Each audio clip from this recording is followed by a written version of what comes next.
মেয়েদের কাছে উত্তম কুমারের জনপ্রিয়তা ছিল আকাশচুম্বী। তাদের কাছে তিনি শুধু স্বপ্নের নায়ক ছিলেন না, স্বপ্নের পুরুষও ছিলেন। এর কারণ আপনারা সবাই জানেন।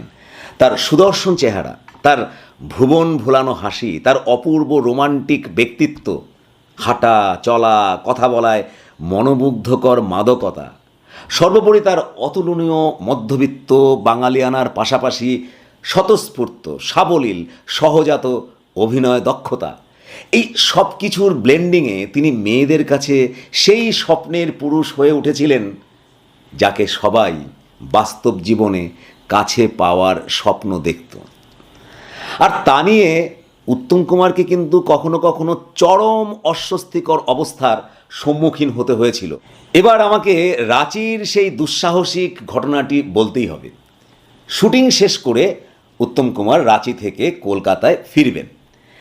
রাঁচি স্টেশনে যখন তিনি পৌঁছলেন তখন পুরো স্টেশন চত্বর ভক্তদের উচ্ছ্বাসে মুখরিত। সবাই তাকে একবার কাছ থেকে দেখতে চাইছে। স্টেশন থেকে ট্রেন ছাড়ার পরেই উত্তম কুমার জানলা দিয়ে বাইরে তাকিয়ে লক্ষ্য করলেন যে ট্রেনের জানলার পাশাপাশি হুড়োহুড়ি করে লোকজন দৌড়চ্ছে। তিনি ভয় পাচ্ছিলেন যে কোনো দুর্ঘটনা না ঘটে যায়।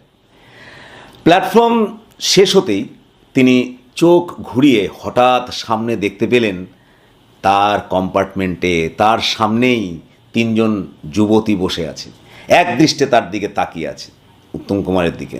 উত্তম কুমার ইতস্তত হয়ে তাদেরকে জিজ্ঞাসা করলেন, কি ব্যাপার?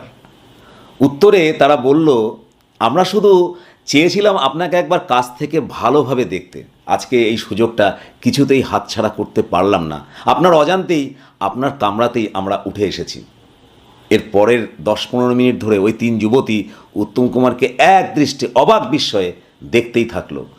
উত্তম কুমারের কাছে সে ছিল একটা বেশ অস্বস্তিকর পরিবেশ। অবশেষে একটি মেয়ে উঠে গিয়ে ট্রেনের চেন টেনে দিল।